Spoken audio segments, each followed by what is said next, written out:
George Lowe, the Apollo spacecraft program manager, is here with Chris Kraft, the director of flight operations, and Lieutenant General Samuel Phillips, the Apollo program director, is seated next to them.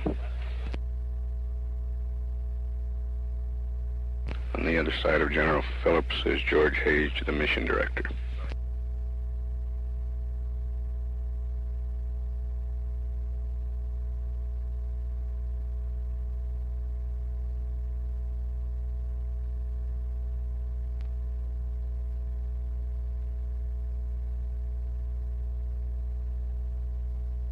We understand that Dr. Kurt Debus, the director of the Kennedy Space Center, and Dr. Von Braun, the director of the Marshall Space Flight Center, are in the viewing room.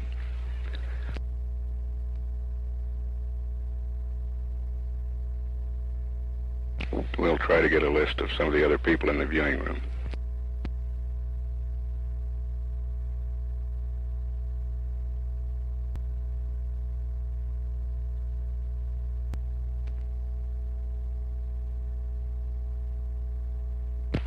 And this is Apollo Control. Among other distinguished visitors in the viewing room are Dr. George Miller, the Associate Administrator for Manned Spaceflight, NASA, Mr. Lou Evans, the President of Grumman Aircraft Engineering Corporation, the prime contractor for the lunar module, and the Vice President for Space of that company, Joe Gavin. The manufacturer of the command module, Charlie Brown, is represented by William Bergen, President of the Space Division of North American Rockwell, and Rusty Schweikert, who was the lunar module pilot on the Apollo 9 mission, is in the viewing room.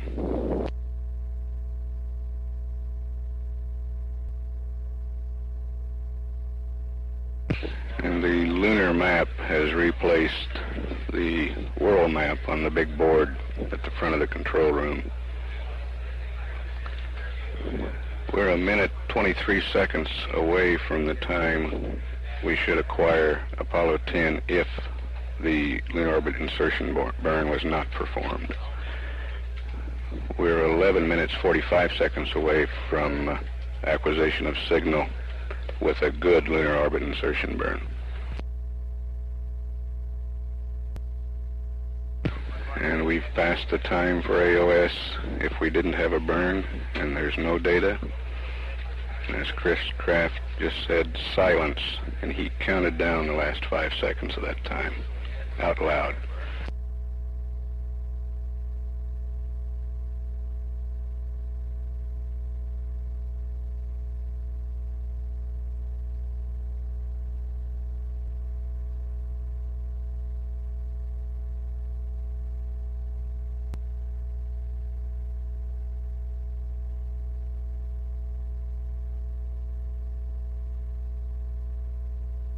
We're 6 minutes away from the time we should be hearing from Apollo 10.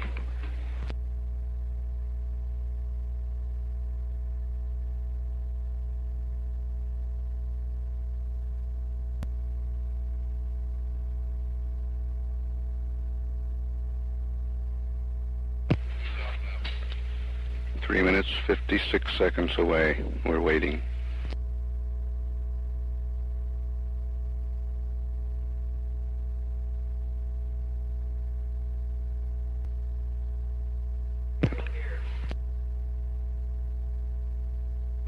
Mark 2 minutes.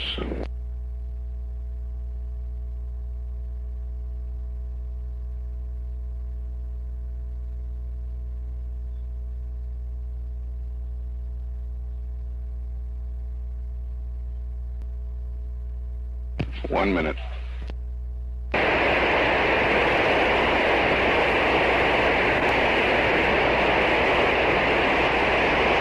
Everyone here is watching displays and listening.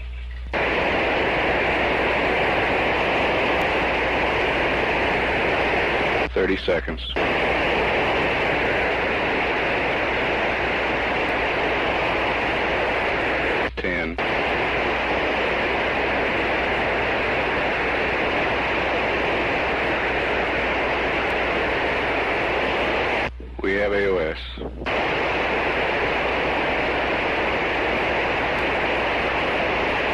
We are getting data. We don't have any voice communication yet, but at the time we got data indicates it was a very good burn.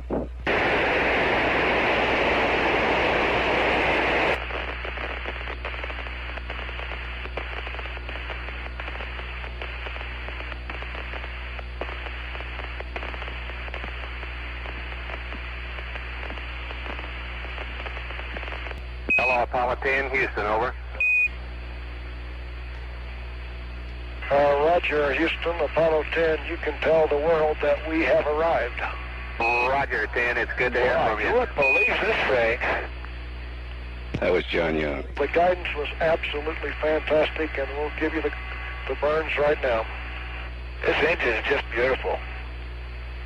Charlie, my hat's off to the guys in the trench. I love them.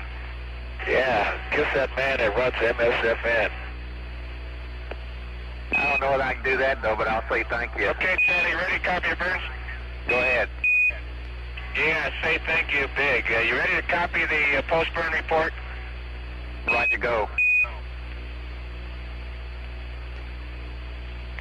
Okay, the burn was on time. The burn time was 5 plus 5, 6. Our roll, pitch, and yaw and angles guidance was all good. Our residuals were 0, minus 0.2, and 0. Delta VC read 7.0. That's minus 7.0.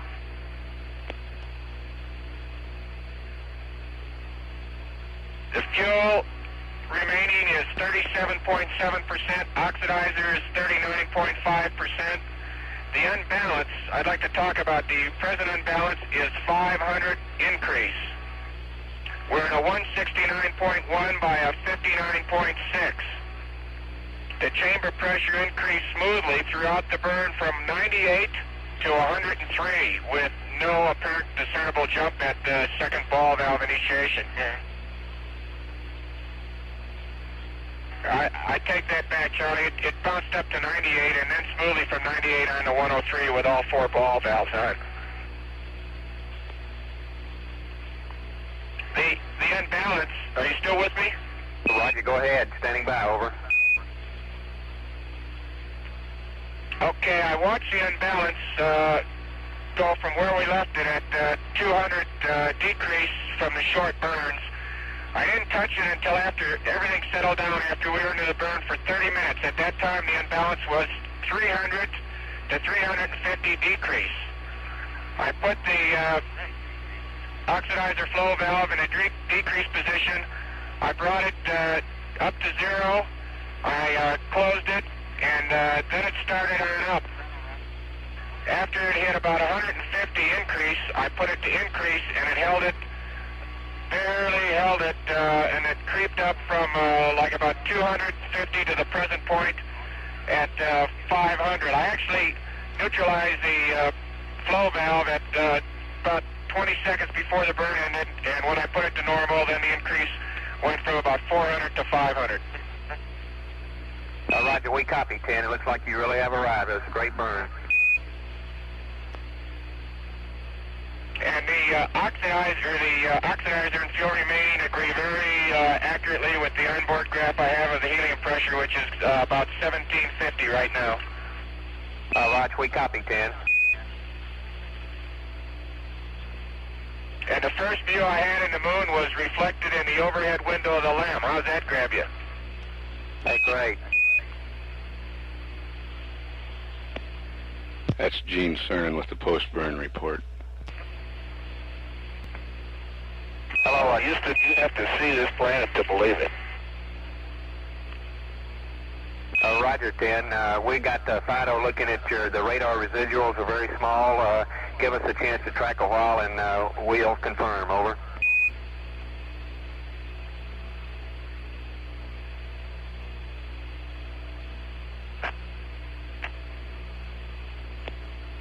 Okay, Charlie, you don't think it's I think it's confirmed as far as I'm concerned. Roger, we're committed, 10. It looks good.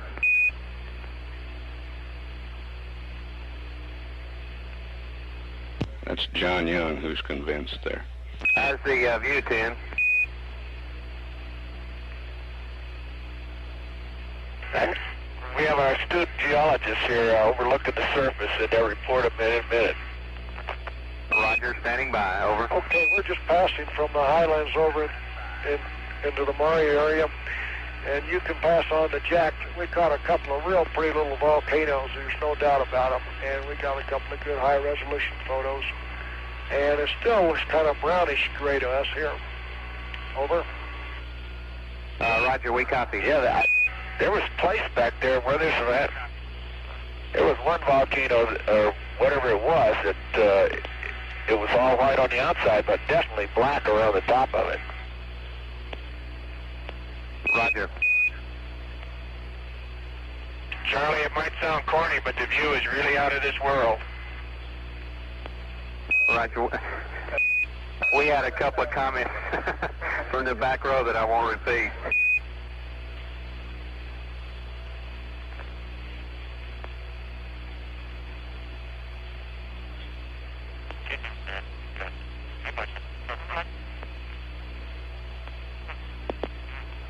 Those first words, "we have arrived," were from Tom Stafford, and John Young commented, and then Gene Cernan gave the post-burn report. That was also Tom with reporting 2 volcanoes, and then John Young came back in with a description of what looked like a volcano with black around the top.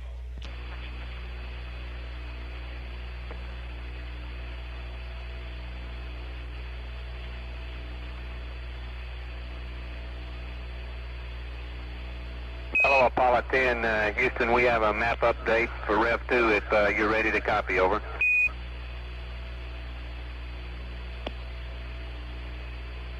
Stand by. Okay, Charlie, go ahead.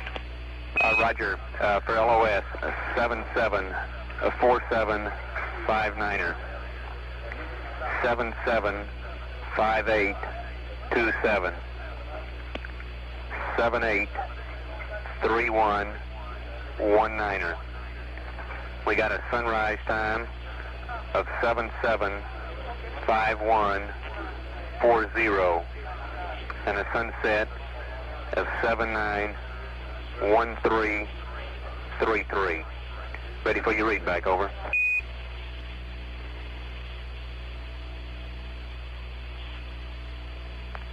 Okay, Rev 2 is 774759er, 775827, and 783119er. Sunrise is 775140, sunset is 791333. Roger.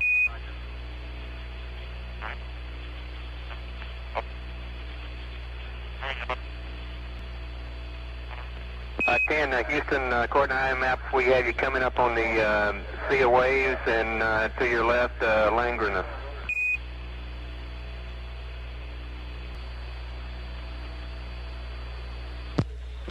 This is Apollo Control. It's 76 hours, 34 minutes. And as you heard, Gene Cernan reported that burn was right on time. Duration was 5 minutes, 56 seconds. And a murmur of almost of unbelief ran through this control center when they read out those residuals, 0, minus 0.2, and 0. The onboard reading of the orbit, the lunar orbit, for Apollo 10 was 169.1 nautical miles. Apolloon, 59.6 nautical miles paraloon. We were shooting for 60 by 170. See the sea of crisis up here. That's the first real thing I'm positive of that I've seen that I recognize, and boy, it's really stands out. Roger, we copy.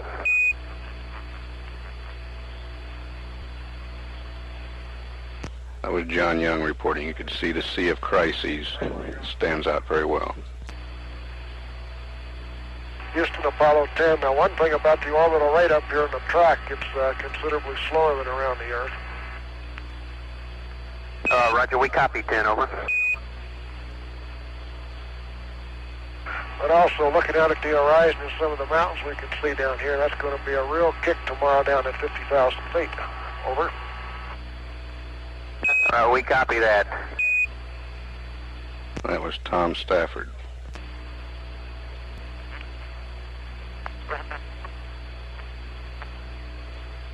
Ten, we're expecting an appropriate comment tomorrow.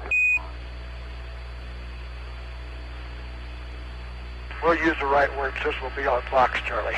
Roger.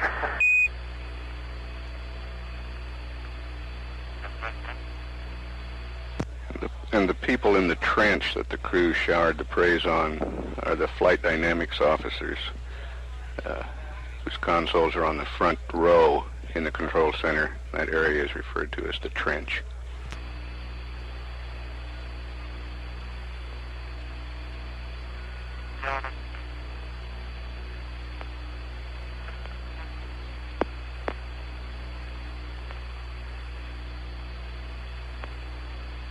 And Fido wants to get some tracking before he commits himself on the orbital parameters, but he expects them to be right on nominal, very, very close.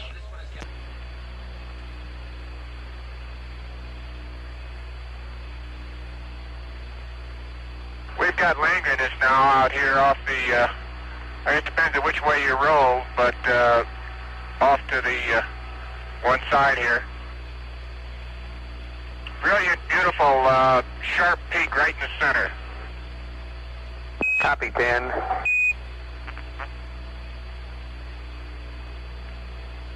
Yeah, and it appears our water boiler is working too. All right, we confirm that. We picked it up a moment ago.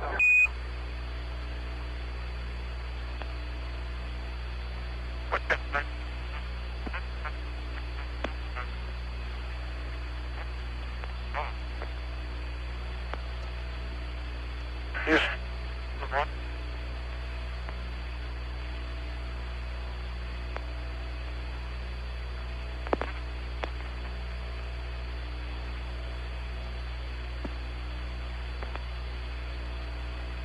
Hello, Apollo 10, Houston. We're working on a time for you to cross Site 1. And did you attempt to call a second ago? Over.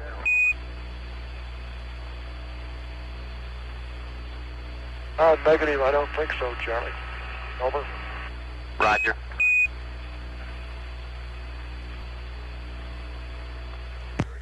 We're showing spacecraft weight now as 69,493 pounds. Apollo 10 losing a lot of weight in that long LOI burn.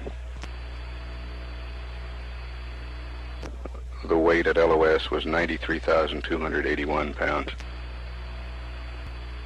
Hello, Apollo 10, Houston. We have a time crossing latitude for Site 1, 764920. Over. Go. Roger.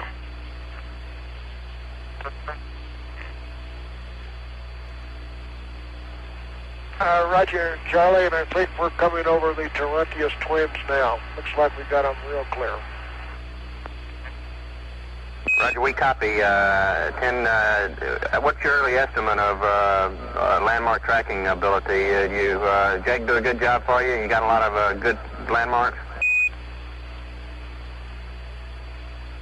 Starting to look just like NASA Road 1 out there now. Sounds really great. Over. Roger. Just wait till this afternoon. At the speed we're traveling, that TV camera with the zoom should really give you a fantastic picture. We're standing by.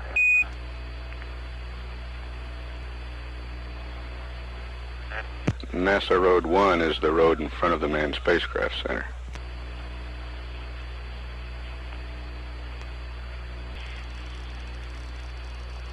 Hey, Charlie, you'll be glad to know we're walking right up our LEM chart, right up our track in the Apollo Ridge right now. We've just seen the 4 Trenchius, Papa, Kilo, Hotel, and George. We've seen big Trenchius. We're looking at Messier and Messier A, and Seki K ought to be coming up, and then Seki. Roger, we copy, 10. We're following along with you.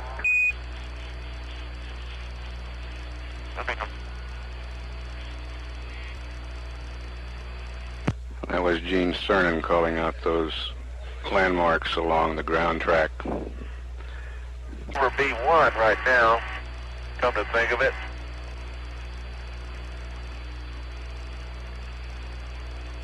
All right, we copy. And Houston, Secchi is very well defined as we come into Apollo Ridge, and the rail perpendicular to the ridge and parallel to the ridge is very well defined in this area. The chicken track area is very easy to see from this altitude. We copy, 10.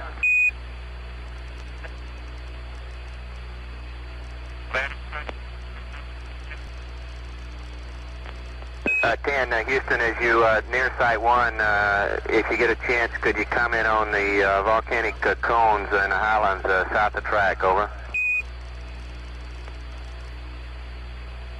Houston, Apollo 10, we're right over St. Serena's at this time, at least through my hatch window, over. Roger, Tom, we copy. We're plotting you right along, over.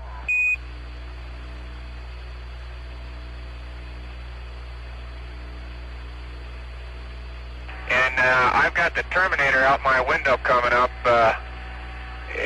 It sure makes the landscape look a little different.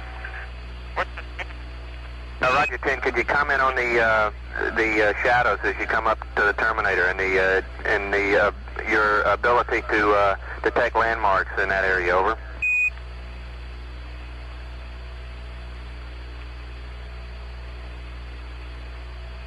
I think it's going to be real good. Just like the 8 guys said, you can see down into these shadows. Roger, good show, John.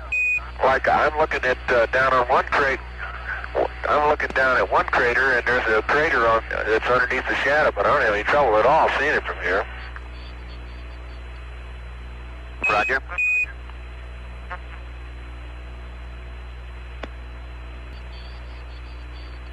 Okay, we've reached a 208 inertial, and we'll just hold this attitude around since it's the sleep attitude as per flight plan. Roger, we and confirm. There's no doubt about it, this Maria area out here is darker than the other. It looks like it's turning nearly black, where before, looking out there, it looks like a light shade of grayish-brown. And I bet that TV camera will show it to you pretty good. Over.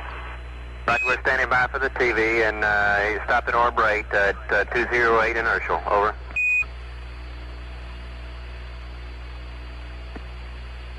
And Charlie, I got Theophilus right on the Terminator here, and you can see well down into it. It's got a very pronounced central peak, which is not nearly as high as a rim, and it's got a little rim crater just on the inside, which is very easily distinguishable. And then just preceding it at 30 east and about 11 south, the small crater preceding it, in contrast, has no central peak that's visible. Roger, 10, we've located you on a map. Okay, I've got, go ahead, Tom. Yeah, I'm right over masculine and masculine B now, and be leading right into landing site 2. Roger, we've keeping a check on all your systems. Everything looks great to us. You got a great spacecraft.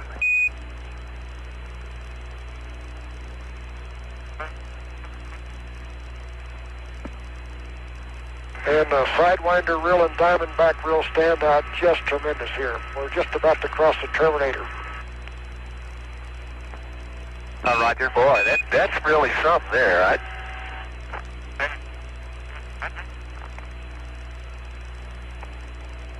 I don't see why the fish aren't dumped down that creek. And Torricelli is off to the right on my forward window, very easily distinguishable at this sun angle. Those rails are something else again.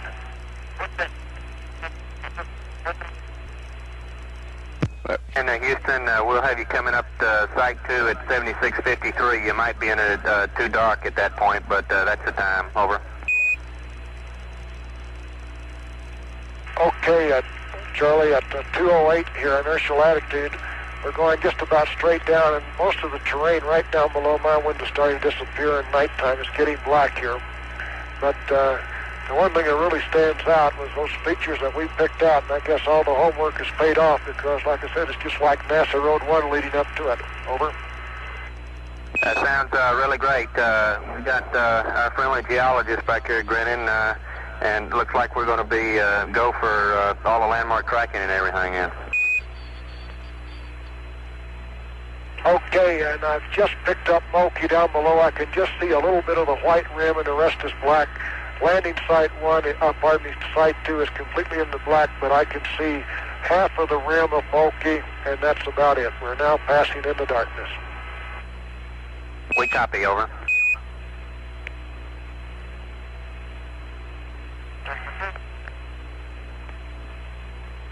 Jack, although this is, or Charlie, although we're going into this backwards, it's still amazingly easy to pick up these landmarks as we're going into the landing site, especially the ones that we've worked on a lot more heavily. Roger, understand, Ken. Do you have your, are you monitoring? We should be looking down, of course, it's in... We're looking down right now, as Tom said, right over Site 2. It's in darkness, and we've got a lot of reflected sun off the limb. But right over in the Surveyor 5 area also, but it's in darkness at the present time. You can, a feature we called US1 stands out real well, and it disappears in the darkness right by Moki. And the area over to the right, there's no doubt there's been some volcanism in there, and that's what we term the Oklahoma Hills. Over. We copy, 10. We thought you had your descent strip chart out. We're breaking ours out here now. I knew he named something Oklahoma Hills. You notice he got that in on the first rep, too. It's still visible on my side window. It's still visible. Theophilus is still visible out my side window, and it's right on the terminator, and it's beautiful the way the shadows are falling in it. If you would believe this, the only thing that is lit in Theophilus is the back rim and the central peak in the center of it. Central peak looks like it's going to last just about as long in sunlight as the far rim. 10, Roger, we copy.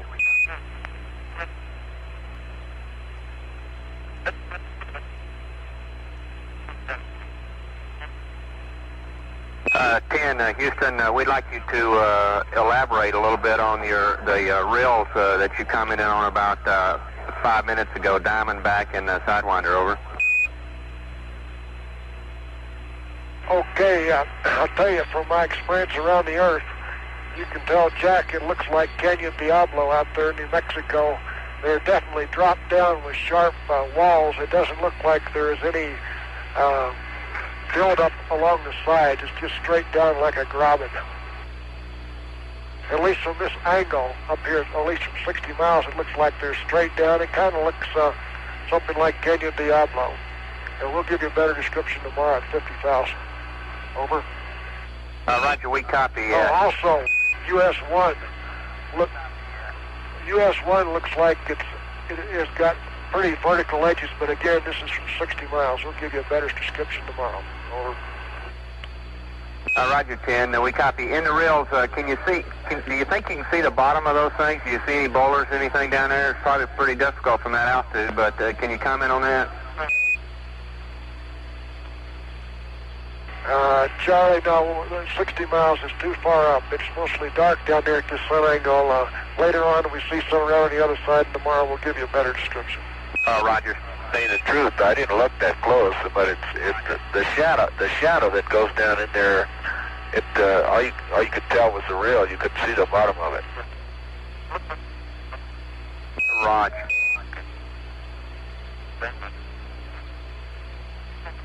Gino says that the ones he looked at were rounded off in the bottom.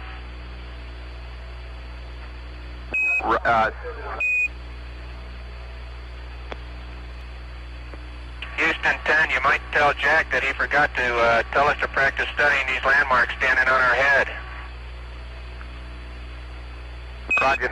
He heard the comment, and he'll take care of that for the next flight. We got we'll have no update for you on your block data for the TEIs, and we confirm your orbit is 60.6 by 170.1 on 8 minutes of tracking, over.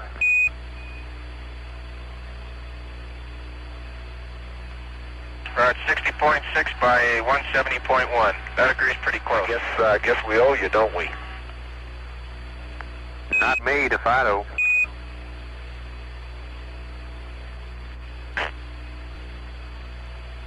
Houston 10, you want me to leave my high bit rate switch in high? Stand by.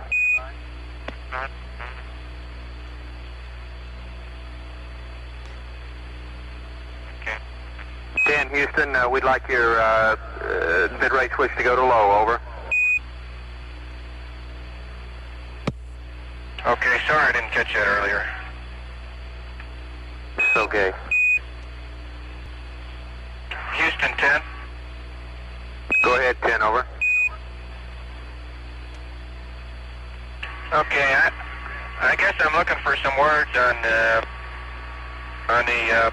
plug switch as to whether or not you want me to go ahead and put this one in increase at the start of the next burn, or possibly use secondary, considering the unbalance we've got. Stand by, we'll get you some word in a The minute. oxidizer flow valve is what I'm referring to. Roger, we'll get you some word in a minute, 10, over. Okay, Charlie. Well, the thing I didn't understand about it was I waited till it settled down. It was over 300 decrease. I brought it back up very smoothly to just before zero, and I tried to lead it, and I closed it. And then she started going up, and I started it to the increased position at 150, and then I could barely hold my own, and in fact I was losing ground the whole time. I did see it go through the crossover point, through the 57% regime down to about 51 or so, and she did fluctuate all over the place, and then settle down again afterwards, and I left the oxidizer flow valve in increased position throughout that whole part of that burn. Roger, we copy, 10. It'll take our GNC guys a while to analyze the tapes. We'll give you some word after on our next rev, over. Okay, Charlie, thank you.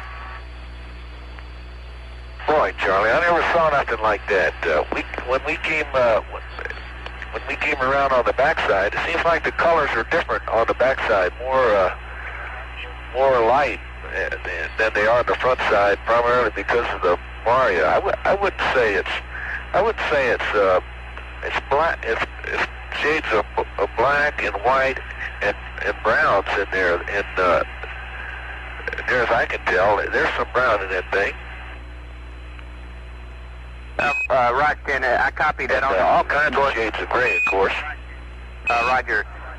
Copy on the backside that the colors are different, that it appears to be more browns and blacks. Is that correct, or than Amari, over?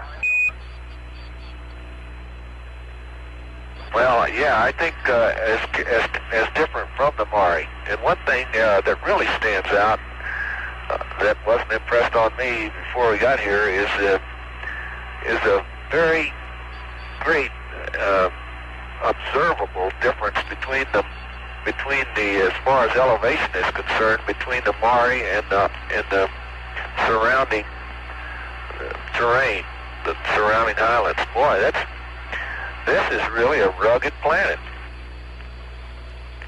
And I saw a big basin on the backside, and we'll have to get around there and look at it again.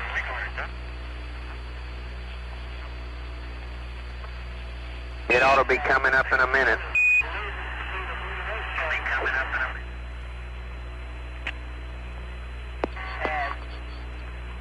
Hello, Houston Apollo 10. We've got a beautiful view of the Earth here in apartment of the Moon and Earthshine. Sorry about that slip.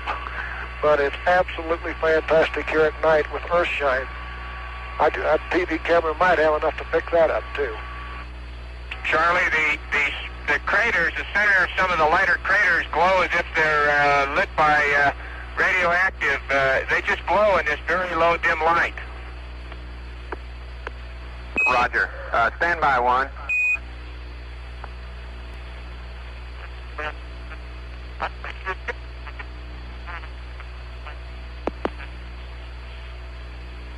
Hello, Apollo 10, Houston. In about 10 minutes, as you cross 45 West, look directly north and see if you can see the crater Aristarchus. It's near the horizon, the northern horizon. There have been some reports last night and the night before of some transient events in that crater, some glowing, and they were hoping that you might be able to give them some word on that. Over. Okay, Charlie, we've got it located. That's in the ocean of storms, about 40, maybe 47 west and about 23 north, huh? That's affirmative. It's going to be pretty close to the northern horizon, but you might be able to see it. Over. Okay, fine.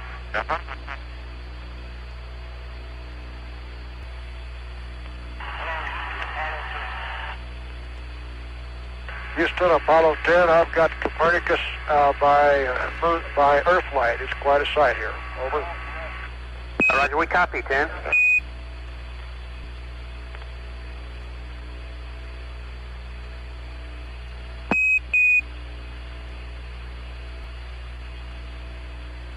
Apollo 10 is approaching 40 degrees west now, getting near landing site number 5, which will be north of the ground track. And the landing area for Surveyor 1 is south of the ground track of Apollo 10. 10 should pass just a little bit north of Surveyor 1 before too long.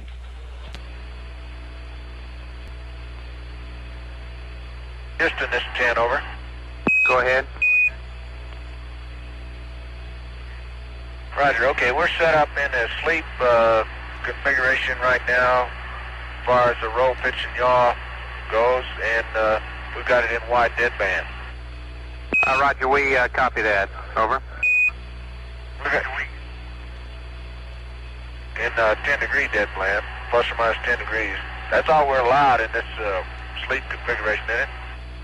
That's affirmative, 10. That's what we want. You got the proper entry in. Over.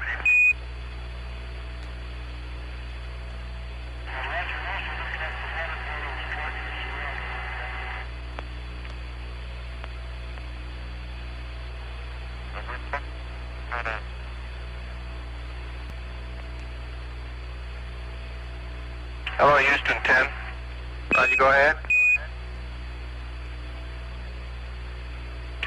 We were not able to see any particular activity in the area of Aristarchus.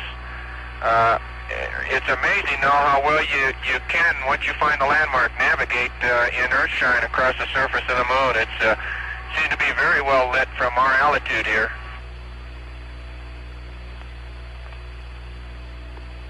Roger, 10. We are hoping that we can get some TV past the terminator. The TV experts are looking at it, and we think that we might be able to get some. We'll let you know next time around. Over.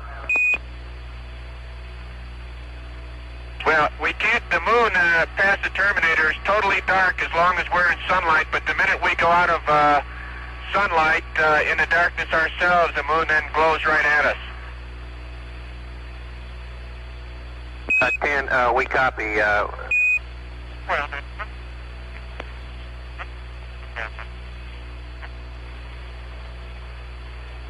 Houston, this is 10.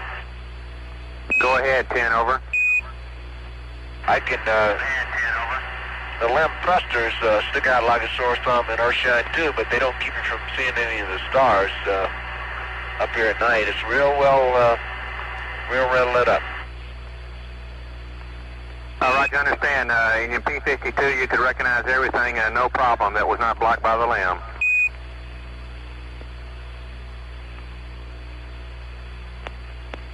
That's right, and thus far, believe it or not, we haven't run anything where the limb blocked us from a star. There's one case, but so far we've been lucky. Roger. Houston, Apollo 10 in Earthshine, you can see way down in the craters, you can see the shadows in the craters from the Earthshine. But the more you become adapted to it, it's phenomenal the amount of details you can see there. Over. Roger, 10.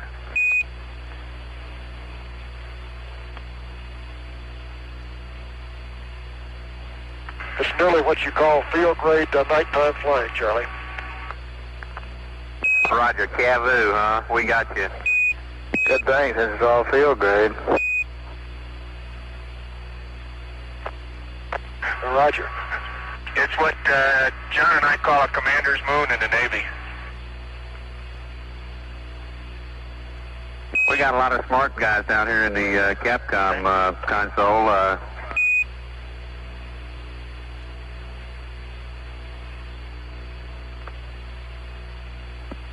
Hey, Charlie, best I can figure out, we're passing now out of the ocean of storms into some more rugged country here, which is very evident on the surface.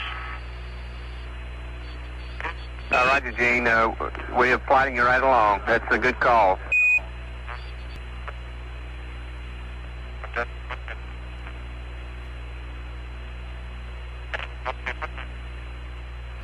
Boy, that engine worked like a champ, Charlie. Right, so you. What do you think of those residuals? Man, that's really great. We couldn't believe it when you called them down to us. I know you guys happy as clams up there with that performance. We are too down here. One other thing, we noticed your sleep attitude here yawed out about 20 degrees. We call for a yaw of 0, and we're wondering what we have. Over. Well, you got a yaw at 20 degrees because something keeps targeting us over that way. But is that going to bother you, or do you want it back to 0?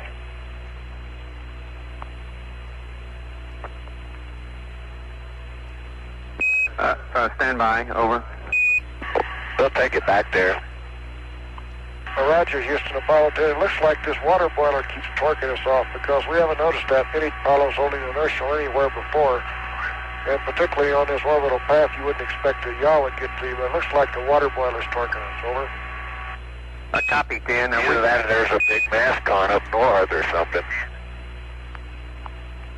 It might be that giant escargot up there. We'd like you to take it back to 0 yaw and let's start over again. Over. All right. Boy, this moon is lit up like a Christmas tree on the dark side. I don't see any lights, but I mean, it's well illuminated from the Earth. That's John Young. It's very descriptive, John. I'm a little behind these other guys. They may... Apollo 10, Houston, John, say again, all out the Christmas tree. Over.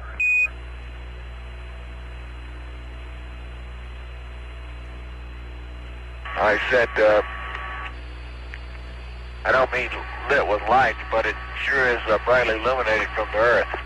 I'm a little behind these other two guys. They make me mind a disky.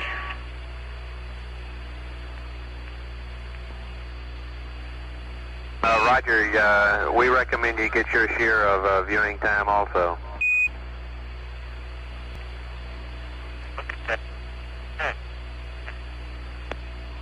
Apollo 10 is approaching 70 degrees west, area of the crater Grimaldi.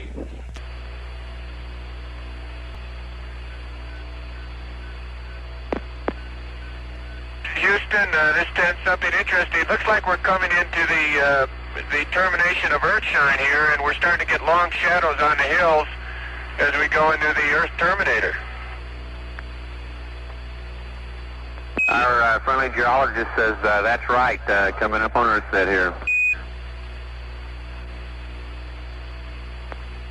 Would you believe you can even see down in the craters in the Earthshine shadows? Or is that going a little too far? That's going pretty far there. Hello, Houston, this is 10. Go ahead.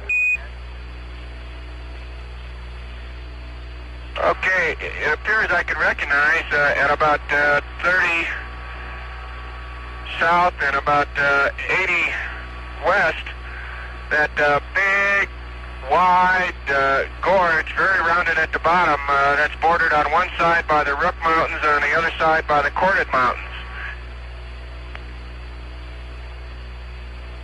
Roger, 10, we copy.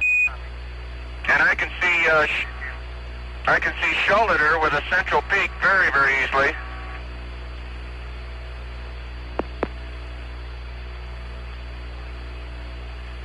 Roger, understand you got Schluter. Okay.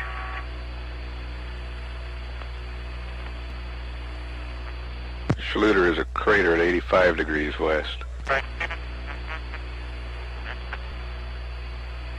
Hello, Apollo 10, Houston. We got 86% on the wastewater. We need a wastewater dump whenever you can get to it, and as soon as you can get to it, over.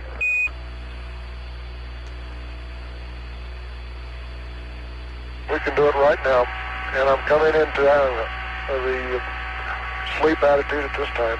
What do you want to dump it to, Charlie? Roger, down to 25%, over. Okay.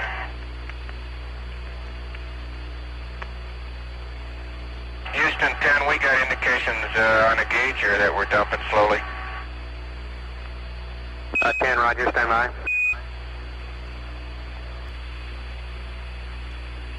The flight dynamics officer, Phil Schaffer, says further tracking shows the orbit as 170.6 by 59.7 nautical miles.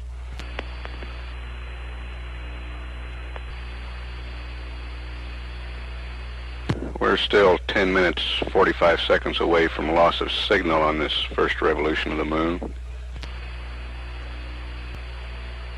Showing velocity at 5,115 feet per second. Hello, 10, Houston. We're coming up 9 minutes to LOS. We'll be standing by for your report on the high gain antenna, LOS and AOS pitching y'all positions at AOS of 78, 31, 21. Over. Roger. Boy, this planet is really something, Charlie. Roger, 10. Elaborate, John. We've heard that twice now. That's about all I know how to put it. It's got a lot more character than it looks like from sitting down there on the ground. When you get up close to it, it stands out. It's got its own features that are certainly clearly recognizable and much different than you see around the Earth, that's for sure. Right, John. Wish we were there to look at it with Charlie, you. Go ahead. Charlie, there's three lighting conditions very evident. One is sunlight, earth shine, and now we're in pitch darkness, although you can still see the lunar horizon against the black sky. It's a black moon that you can't really see anything on, but there is a definite distinguishable horizon against the black sky where the stars are coming up.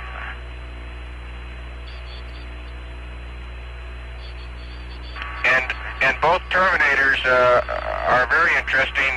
Terminator produced by sunlight and terminator produced by earthshine are very similar. The earthshine terminator, being of a lower light level, is a very ghost-like shadowy appearance, where the sunlight terminator is a very definite sharp image, a sharp shadow image.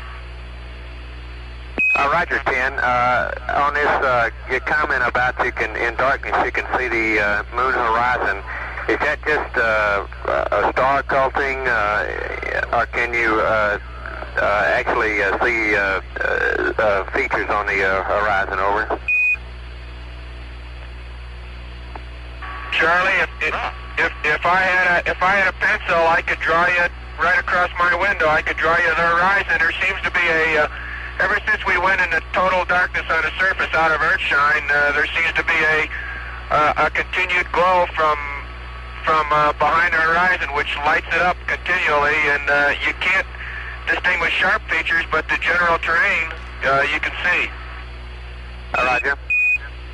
Is that like air glow, the air glow layer?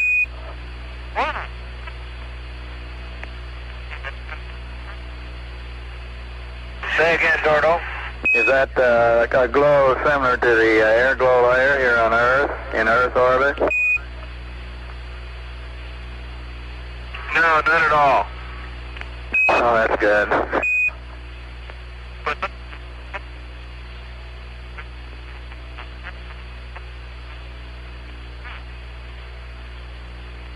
Hey,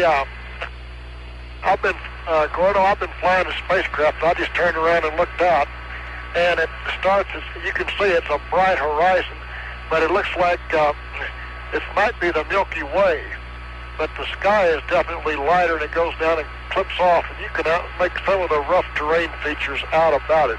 It might be that we could be right close to the Milky Way out there, but it looks like about the same intensity of the Milky Way as you see it at night around the Earth. It does get lighter over in one section, and we'll give you a comment on that later. Okay, very good. But Gordo, there's no air glow at all. It's just a sharp definition between the moon surface and this parabolic glow that's out there. It's a good sharp horizon then, huh? Gordo knows ain't no. Yeah, I think you could make a cat shot off a horizon like that. You can tell it has to be well lighted. You might make a cat shot, but I'm not.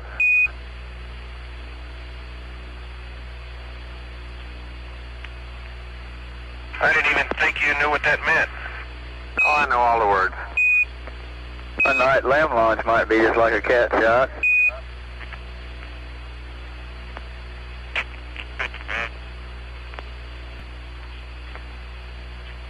10, Houston, coming up on 3 minutes. You can terminate your water dump, and you're looking good as you go over the hill.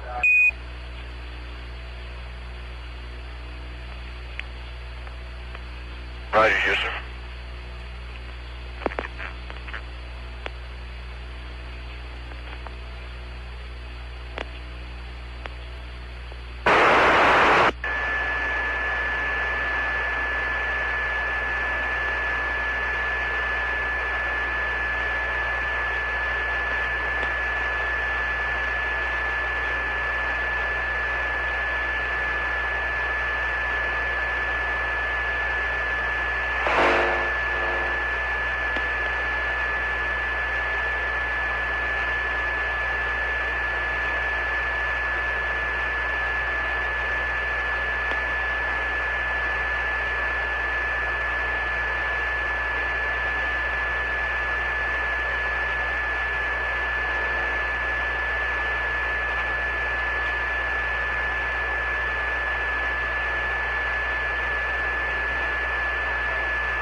And we've lost the signal as Apollo 10 turns the corner and goes behind the moon. The crew giving us a rather graphic description of their first revolution around the moon. Shortly after acquisition of signal on this first rev, you heard Tom Stafford calling out some names of features that heretofore have not been attached to the moon. These are unofficial identifications of features that the crew has come up with. Names such as US-1, the Oklahoma Hills, Diamondback Rail, Sidewinder Rail, and they have a number of others. All of these features are primarily along on either side of the ground track in the area leading down to landing site 2, in the approach path of landing site 2.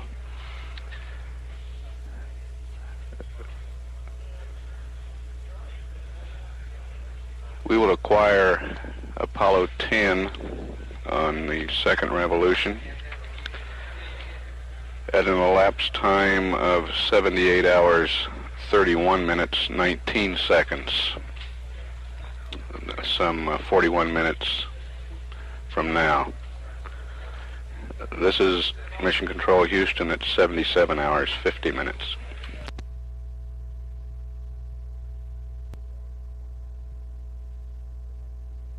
This is Apollo Control at 78 hours, 29 minutes. We're about 2 minutes away from acquisition of Apollo 10 on its second lunar revolution. Shortly after acquiring the spacecraft, the ground will give the crew a go, no-go for the LOI-2 burn. This is the maneuver designed to circularize the orbit to as near to 60 nautical miles as possible. This maneuver will take place behind the moon, as did the lunar orbit insertion number 1 burn. It will come at approximately 80 hours, 22 minutes. We'll get the precise time when they pass up the update. Will be a much shorter duration burn, but again with the service propulsion system. We're less than a minute now from acquisition time. We'll stand by live for first transmission from Apollo 10.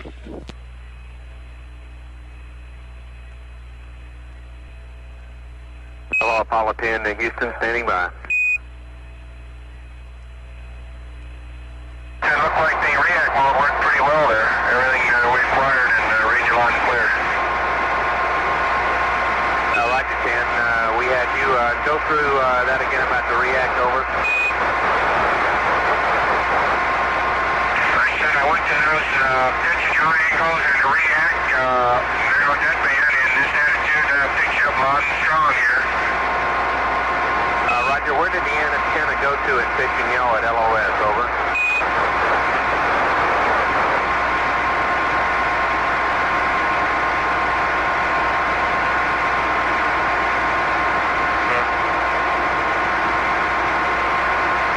Sorry, I'm not sure I can answer that one specifically.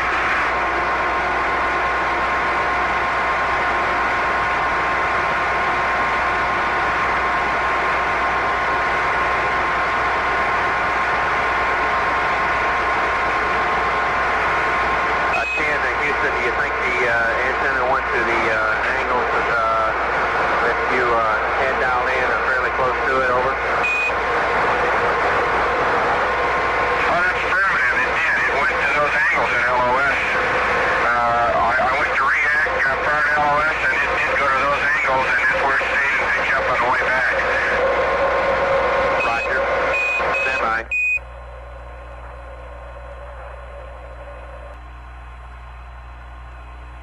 We're waiting for high bit rate telemetry here so that we can command state vector and some target pads. Houston, we're having trouble getting our high bit rate command in. We'd like you to select high bit rate, over.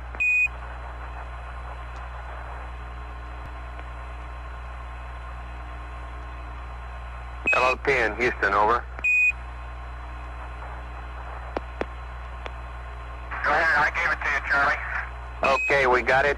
We got a load for you, and if you'll give us the computer and accept, we'll send you up a maneuver pad, a target load, and a state vector, over. Okay, you're in poo and accept.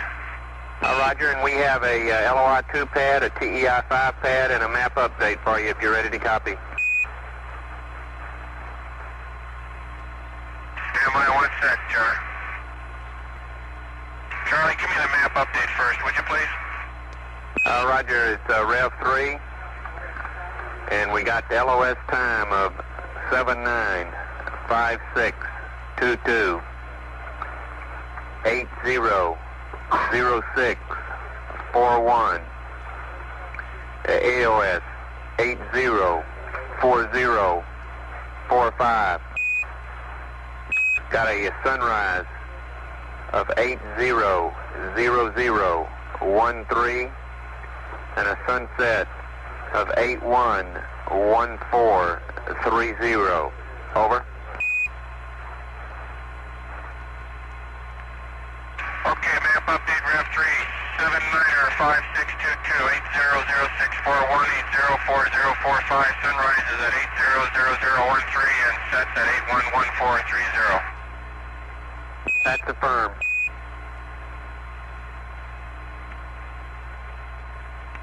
Uh, 10, we're having Charlie, I'm ready for the,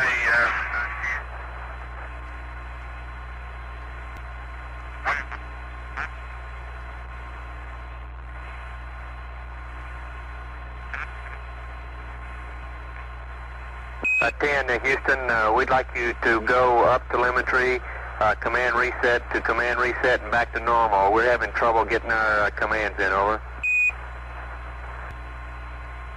okay, command reset back to normal. Roger, and if you're ready to copy, I have the LOI 2 pad, over. Just one sec, Charlie.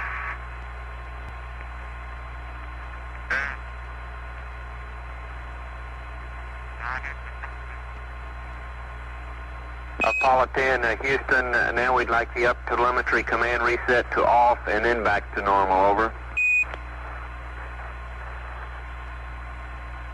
Okay, off and then normal, and I'm ready to copy.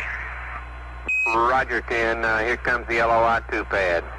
SPS, GNN, 38650, plus 183, minus 074, 080, 25, 0738. 981 is minus 01390, plus all balls, minus all balls, 000, 209er, 000.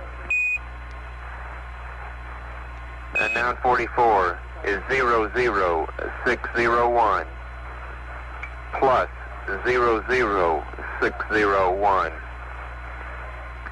01390, 014, 01325.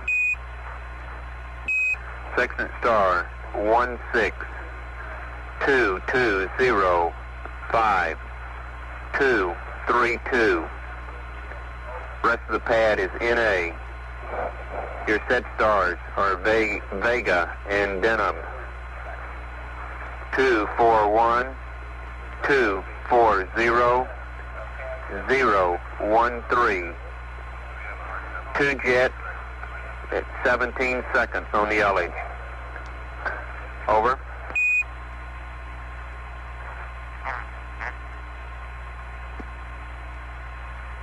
Roger, LOI 2 SBS GNN 38650, plus 183, minus 074, 080, 250738, minus 01390, plus all balls, minus all balls. Roll is 000, pitch is 209, yaw is 000, 00601 plus 00601. 01390, 0141325, Section star is 162205-232. Megan Denham 241 240013. 2 jet ullage, 17 seconds. Roger, Delta VC was 01325, over. Roger, may I write a background? That's all I got written down. 01325. Roger 10, and stand by for the TEI pad, over.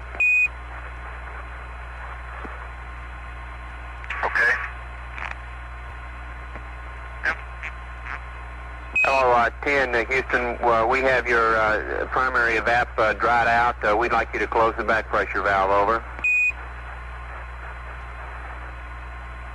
Okay, closing it. 10, Houston, appears we're having a little problem with our ground uplinking capability. We'll keep you posted. I have a TEI-5 pad if you're ready to copy, over.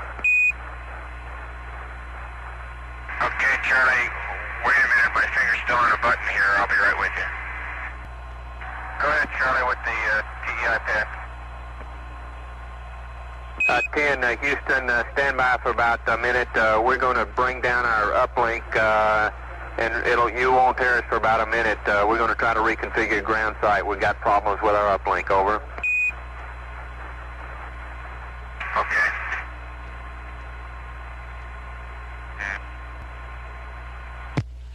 This is Apollo Control.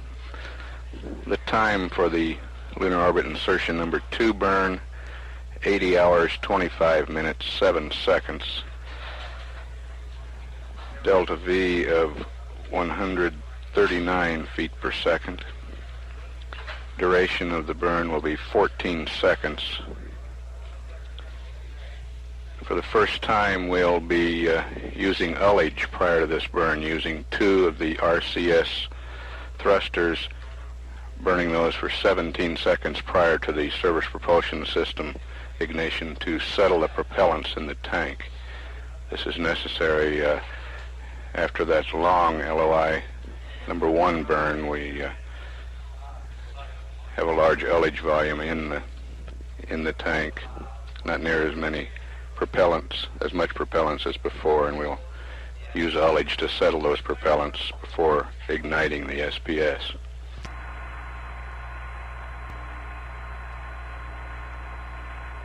And if this burn goes as planned, we will have circular... And Houston, with the TEI-5 pad, if you're ready to copy, over.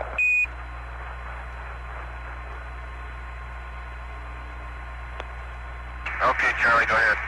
Roger, TEI-5, SPS, GNN, minus 061, plus 0, correction, the noun 47 is NA, starting off with noun 48, minus 061, plus 047, 086, 19er, 1000, plus 36430, minus 01493, plus 00546.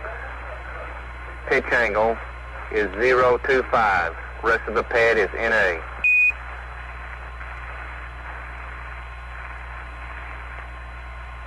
Okay, TEI-5, SPS, GNN, starting with noun 48 is minus 061 plus 047, 086, 19er, 1000, plus 36430, minus 01493, plus 00546, and pitch angle is 025. That's affirmative, and we've had a problem with our uplink at Goldstone. They're configuring now, and we'll be with you in a load momentarily, over. Okay, fine. If this next burn goes as planned, we will have circularized the orbit at 60.1 nautical miles.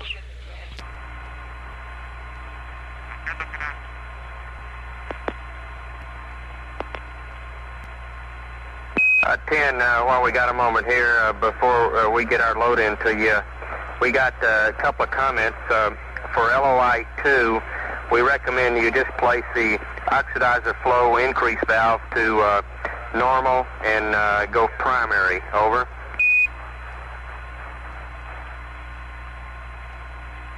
You want me to stay normal in primary through that whole burn, is that correct? That's affirmative. We feel that it's so short that that's the best position, and then for TEI, we'll have a story for you on how we want you to operate the plugs. Also for TV, if we try the dark side TV, recommend a ALC to inside and an f-stop of 2.2. Over. Okay, we got that, Charlie. And I want you to understand that I did go back to normal about 20 seconds before the LOI-1 burn ended, so that's where I am. And after I did that, my increase on balance moved up probably about 100 pounds. Roger. All right. Charlie, just for reference, is exactly where we are. We're looking right down on the top of Messier and Messier A, and we've got trenches to one side, and we're just right in the middle of the Sear fertility, coming right up the track into the landing site. All right, thank you. This is Apollo Control. We've played back the data from behind the moon during the LOI-1 time. You can really see some boulders in the bottom of Messier A down. Yeah, you can see some tremendous boulders down there. We copy, 10. We finally got Goldstone configured. We're coming up with the load now. Over. Okay, we're in CMC and acceptance pool. We can see the load coming. Roger.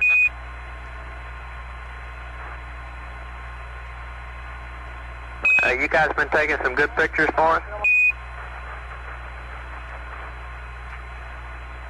Right, and for correlation, I've been on the same sites. I've been shooting one black and white of the special, I've been shooting one black and white and one of the special color on the same reference. Roger, that's very good. 10 out. Roger, we think we got a few colors here for you. At least you're certain ones that are real black going into whites and some browns. All right, we heard your tape on the backside during the LOI-1, and seemed like there was a disagreement between brownish and bluish there. The blue was just a little remark. 10, Houston, if you got a moment to comment on your tape playback from LOI-1 after the burn was completed, we heard a comment about, hey, look at that bubble. Could you elaborate on that, over? Charlie, I guess it was a bubble of water or something, right? Hanging with us right after the burn. I tried to take a picture of it. I don't know if we got it or not, but it was a bluish crystalline type bubble about 5 feet out where the LEM thrusters are. It probably came either from water or from the resultant residual of the SPS burn. Right there, 10. How large was it? Could you estimate that? Oh, maybe a half an inch in diameter. Roger, we copy. Okay, Houston, this time we are looking down, right down on B1 out of the hatch window. We copy, 10.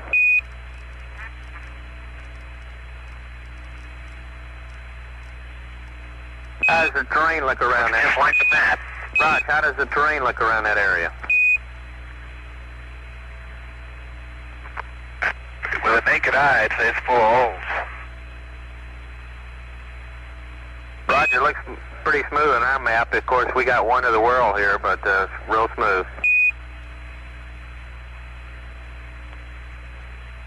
Charlie, through the binocular, you can see little shiny fresh craters that you can't see with the naked eye. They're pretty well scattered, but there's quite a few of them down there that you can't seem to pick out with the naked eye.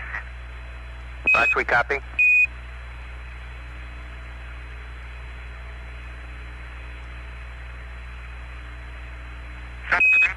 Houston, we got the loads in. You can go back to block, over. Okay, we're back in block. We're passing right over masculine now, and John is shooting back at site 1. Roger. This week we're going to run out of all our film and a couple of reds.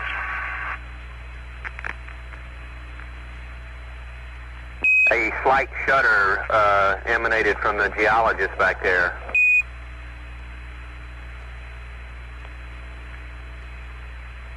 Charlie. I'm personally amazed how accurate the maps are in picking out these landmarks and craters.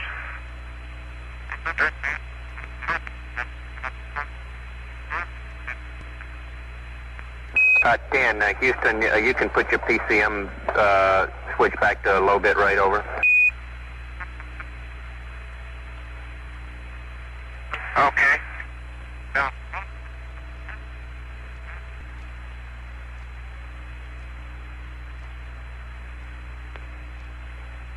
Houston, Apollo 10, we can now see quite a bit more of Moki as the moon revolves. And landing site 2 is rough. It's just barely starting to come in. It's still too early to tell much about it. Over. Roger, we copy, 10.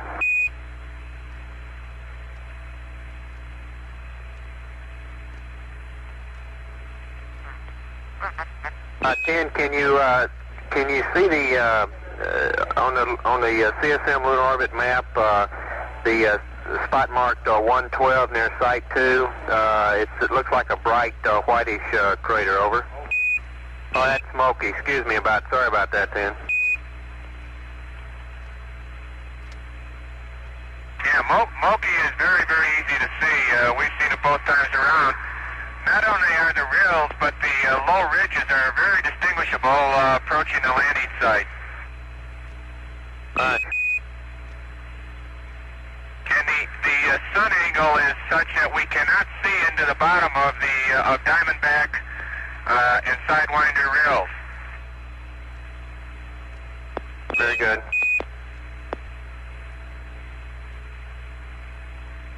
This is Apollo Control. The flight surgeon has taken a look at the heart rate data now from the playback during the LOI-1 burn. The ignition time of that burn was 75:55:53. At 75:55:50, Tom Stafford's heart rate was 120. At 75:56:10, it was 123. At 75:56:30, it was back to 120. And at 75:56:40, it was down to 95. For Command Module pilot John Young, at those same times, it was 94, 98, 83, and 86. And for Lunar Module pilot Gene Cernan, 91, 85, 74, and 70.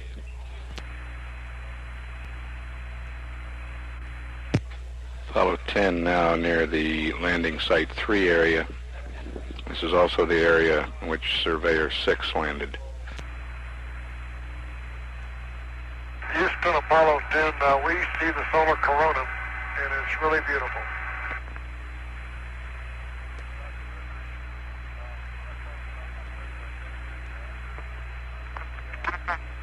Roger, 10, we copy. And we're timing it how long we can see it now. We can still see it. The sun went down exactly at about 45, and we can still see edges of it. It's mostly a long shaft of light.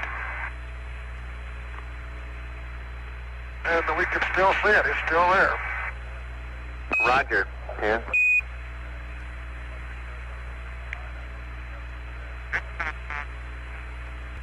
Houston, Apollo 10, the corona is still out there. You can see it quite vivid.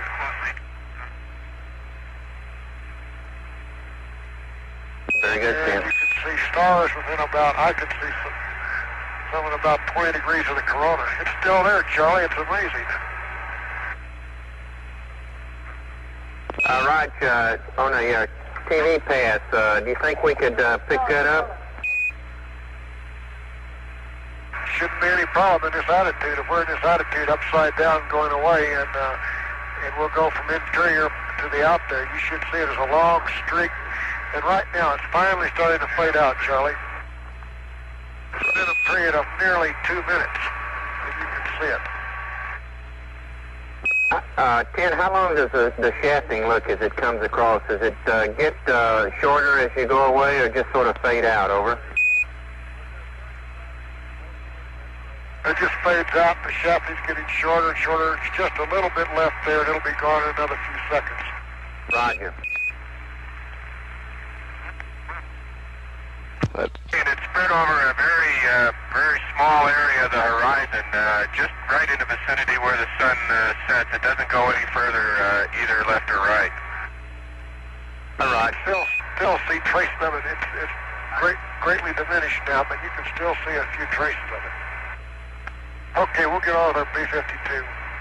Be good. 10.